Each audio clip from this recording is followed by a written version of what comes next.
Well, tonight, uncertainty is rife over looming surge in cost of living that will be driven by stringent conditions put on Kenya by the International Monetary Fund. Now, the conditions are aimed at cutting down borrowing and wastage by the national government. So far, Treasury has introduced a 12% duty on mobile money transactions, and a 16% VAT on petroleum is set to come into effect in September this year. The IMF conditions, most of which remain unclear, were informed by Kenya's ever-rising national debt against a slowed rate of economic growth. Once the VAT on fuel comes to effect, the cost of petrol will rise to its highest level ever and subsequently cascade to other sectors of the economy. The sectors likely to be affected the most are transport, agriculture and manufacturing. The common citizen will bear the full brunt of the economic consequences. And remember, the benefits of massive external and internal borrowing by the government are yet to be felt in the grassroots. Let's flash back to June 14th and listen in to the tax measures that the National Treasury Cabinet Secretary Henry Rotich employed when drafting the budget proposals in what he called a difficult fiscal environment. Let's listen into that.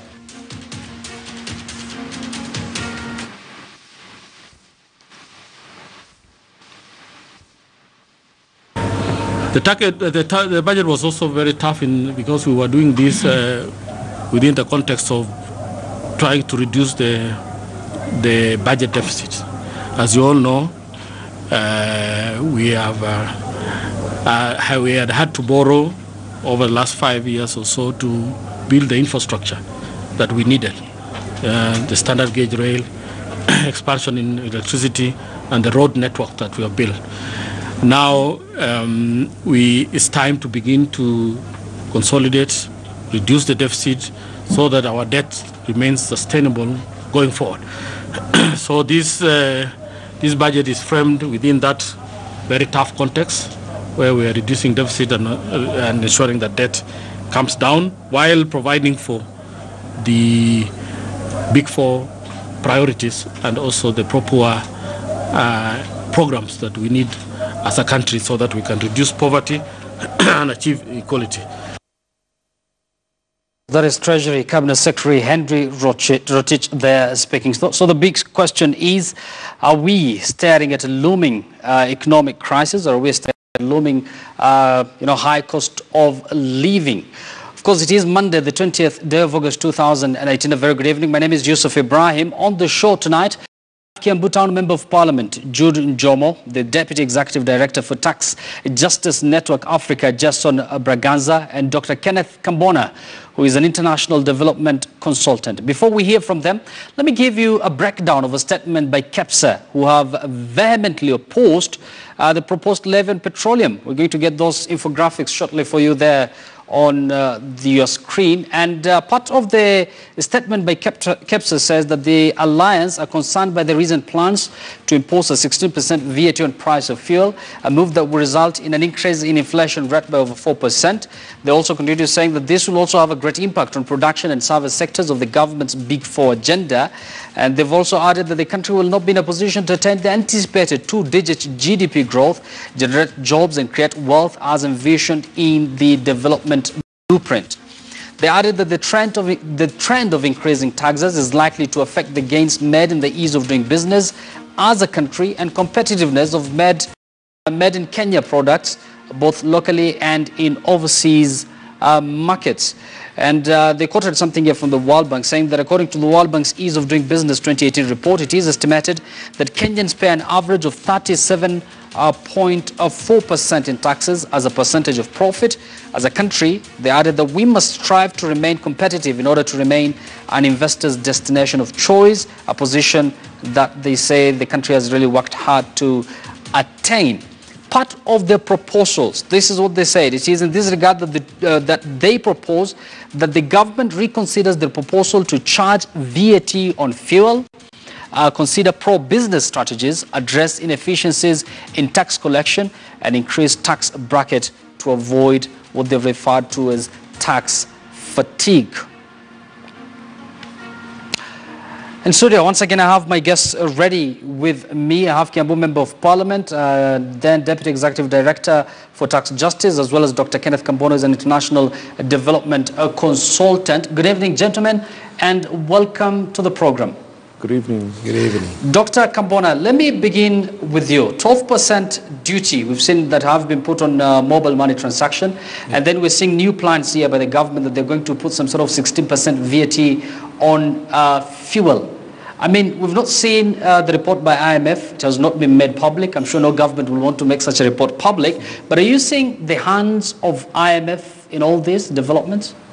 Oh, sure. And you can't help empathizing with the small man, the Wanjiku, the Ango, and the Wafula down there, because just recently we had the budget, and the budget there wasn't what we would call small man friendly, and now we are having this coming in, and we wonder, I mean, with all our plannings and what have you, there must be some hand somewhere which is twisting the government's arm and saying, hey, now you must do this. And we all know it. It's coming out of the precautionary credit facility that the government negotiated with the IMF. And because of that, the conditions were given to the government of Kenya that you must do X, Y, Z. One of them was to, of course, remove the capping on the bank rates. And then, of course, the other ones is the tax, imposed tax on fuel and fuel, and even checking on the budgets of all parastatals. So yeah, there is certainly an arm which is twisting the government's arm. Honorable Jomo, you've heard Dr. Kambono's point of view there. He believes that there's the IMF hand in all these, stringent measures that we're witnessing in this country. Do you agree with him? Thank you, Yusuf. Every government makes its money out of taxes. And one of the things that we should be very, very proud of is our M-Pesa, because this is our own innovation, something that has been invented here in the country, something that has made doing business very, very easy, and it has helped for quite a number of years now to the business community, and actually even just for making life easier. So there is nothing wrong with government imposing a tax on that service, just like it imposes taxes in so many other forms of services. So I have no objection at all about imposing a tax on M-Pesa service and on mobile money, any mobile money transfer. What about the 60% is our own innovation. VAT? What about the 60% VAT? We should be very proud of, and that is something that is helping people to make money. So it also should make money for the government. What we say is that maybe 12% was a bit on the higher side. It could have been gradual so that people start getting used to paying that tax. Maybe it should have taken like 2 or 3 years to get to a level of 12%. But it is very, very that government must impose taxes for it to be able to offer services that are needed by the public. So you're okay with the 16% VAT on fuel as well? I'm talking about, fuel, we'll come to that. Are you okay with the fuel VAT? Sorry? Are you okay with the VAT, the 16% VAT? No, especially on the fact that this is something we feel strongly that is being imposed by IMF. If it was from our own making, from our own reasoning, from our own need, we would understand it. But we are seeing the hand of IMF in all this. And IMF we have always been suspect about IMF and what its objectives in its restrictions and requirements in our country. We have always felt suspect of what its objectives are. Justin, I'm sure you've heard Mushima's point of view there, as well as Dr. Kombona's point of view. As much as we'd like to hear your point of view with regards to whether IMF has a hand in all these taxes or these stringent measures that we're witnessing in this country, can you perhaps talk us through on the taxation bit? Do you think the government should a bit control itself when it comes to, increasing taxes left, right, and center? Sure. Thank you, Yusuf. I think one thing that we're currently witnessing here is something that's very typical of IMF policies, where they extend the credit facility or the precautionary financial instrument on the one hand, and then on the other instruct government to try and raise revenue to cover these instruments through taxation. And what we're seeing is a trend where the government is siding with this sort of policy because it's now losing its policy space, particularly when it comes to taxation. And for the government, what we are seeing is also the use of the value-added tax as it being the easiest instrument, taxation instrument available to them to impose these taxes and in order to raise revenues for the government coffers to finance the development projects that the government has in place. But certainly there is a certain loss of policy space that we are witnessing for the government, and it is a worrying trend, particularly when we have decided to let the IMF back into the national treasury when at a time when we should be focusing on the bigger picture ideas of fixing the economy, fixing the taxation loopholes that we have in the country right now. Dr. Kambona, now that we've all agreed IMF has a hand in all this development that we're witnessing in this country economically speaking, so I'm sure the Kenyans are wondering, how did we get here as a country? Can you perhaps give us a brief kind of background on this? Yeah, like I mentioned before, sometime during the beginning of the year, the government negotiated what they call the precautionary credit facility with the IMF, meaning that just to be on the safe side, you have money to run government business, and so this had conditions tied to it. And some of the conditions are like what we are now seeing: the removal of the capping, then the imposing of the VATs. They may not have been specific on those, but I think KEPSA has just put it, we could have gone around this. We know government requires taxes to run like any other government, but KEPSA has already made proposals that if we probably utilize, maybe not all, but we could not affect, we may not be affecting the small person as much as we will do with the taxes that are being imposed, especially on the side where you have this, most of our businesses transactions are of the small scale SMEs now using transfer to transact their business. And so I was thinking that if we sat down with KEPSA or some of these organizations, which are of course the private sector, have a lot of insight about how we could come out with the best solutions instead of just hitting the small Kenyan right there, like this is doing. Yeah. We appreciate that, Dr. Kambona. Now, Mheshimiwa, you've had Kambona's point of view there as far as, a brief history of how we got here is concerned. And he mentions in regards to the capping of interest rates. I understand this is a law that you yourself sponsored it when it was a bill in Parliament.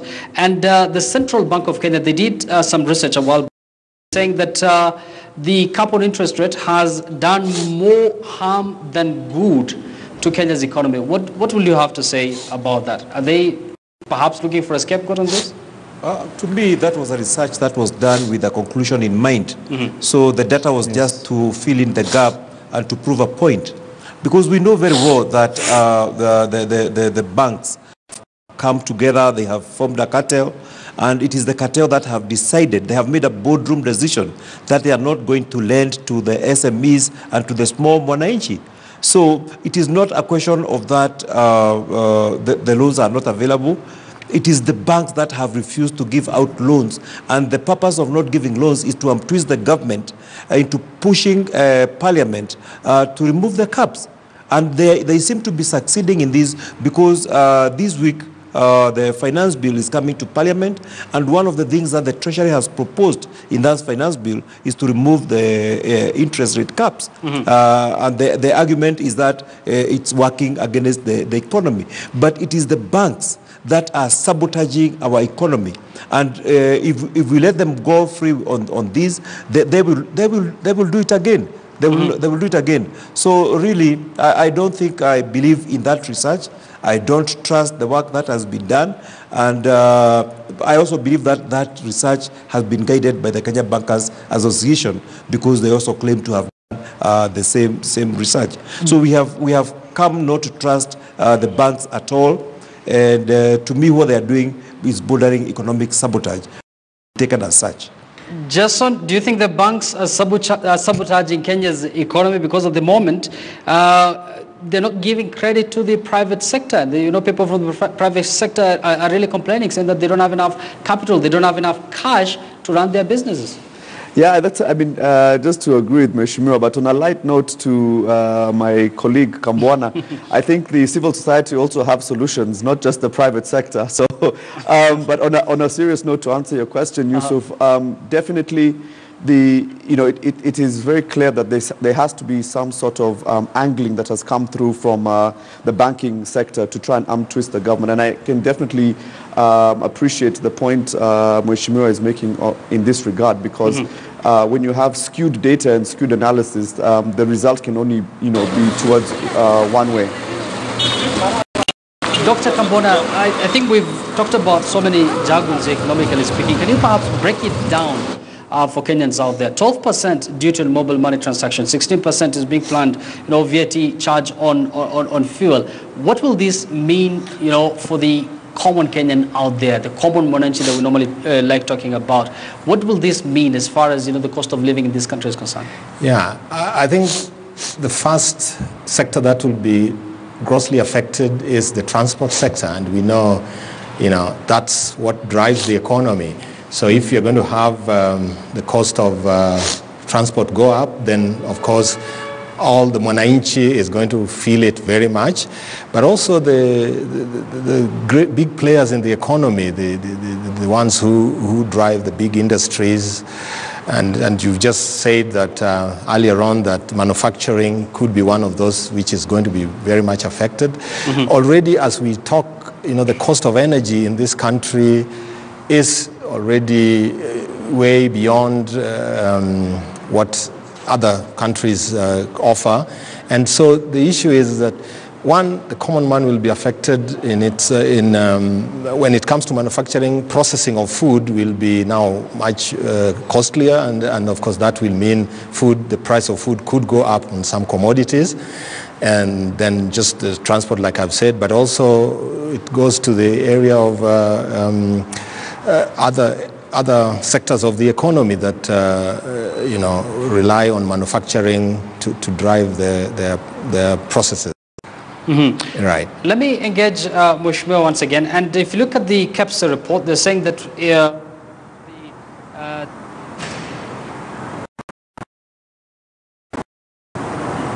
this is what they have to say, that the country will not be in a position to attain the anticipated 2-digit GDP growth, generate we lost you. Just repeat, please. I'm saying, if you look at the statement from KEPSA, of course, they were reacting to the 16% VAT on price of fuel. They said that the country will not be in a position to attain the anticipated 2 GDP growth, generate jobs, and create wealth as envisioned in, of course, the development blueprint. Doesn't this worry you as a member of parliament? I'm sure your constituents and by extension Kenyans are the ones who are going to suffer at the end. No, it is very, very worrying, because once the 16% as the percent increment in VAT has been implemented, this will escalate to all sectors of our economy, because transport affects every sector, and also fuel also produces even energy that we use in electricity and in other forms. So this will escalate to all sectors of economy. And like your title today is that there are tough times ahead of us. They'll be very tough, because the cost of living will be very, very high. It is very, very worrying, and I wish we could have a better solution, because also putting an increment of 16% in one go is a lot of money. I wish, even if it had to be done, it could have been split maybe like 3 times over a period of 3 years, so that eventually we get to a position of 16%. But 16% in one go, it is going to affect so many things, and the cost of living is going to be very, very high. Jason, are you seeing some sort of tough times ahead as well? And do you think raising of taxes is the only solution? Are there other alternatives? Yeah, definitely some tough times ahead for us Kenyans. Definitely we are bearing the brunt of government development agenda here, and particularly, the conditionalities that are being imposed. I just wanted to make a point here on the mobile money transfer, fees that have gone up, and the contradiction therein that lies with, the agenda to try and make financial services more inclusive for all Kenyan citizens, and, raising the cost of doing business through mobile phones has the potential risk of removing a number of people from financial services and from the financial sector, particularly, individuals, informal sector, small and medium scale businesses. So there is a definitely difficult time ahead, as well as when we look at the movement in the proposals in the finance bill to remove basic goods like milk, bread, maize flour from zero to exempt, where prices are going to go up eventually for the citizens. So there are definitely going to be some difficult times ahead for citizens. Are there alternatives? Definitely. I think the government just needs to go back and relook at its development agenda. And we were discussing before the show here how to look at the economic and productive base of the economy. The agricultural sector, which is likely to be affected by some of the proposals, is still one of the largest employers of Kenyans in the country. It is one of the largest generators of foreign exchange, to the economy. So how can we, tap into those sorts of things? Infrastructure projects don't necessarily all have to be, invested through debt. So there are ways in which we can look at that. And as I was saying before, tightening up the tax loopholes that exist within the economy. The anti-money laundering proposals, which are being contradicted by, amnesties that are being signed by the government with tax havens. So, a lot of these things can be done without having to put unnecessary, undue pressure, tax pressure onto the citizen. Of course, I'd like to hear Dr. Kambona's point of view on whether we're going to have tough times ahead, but we're going to take a very short break. I'm going to hear Dr. Kambona's point of view shortly after this very short break, because we're also going to talk about something else, the elephant in the room, which has everything to do with Kenya's debt, which stands at a whopping 4.5 trillion Kenya shillings. All that after this very short break. Stay with us.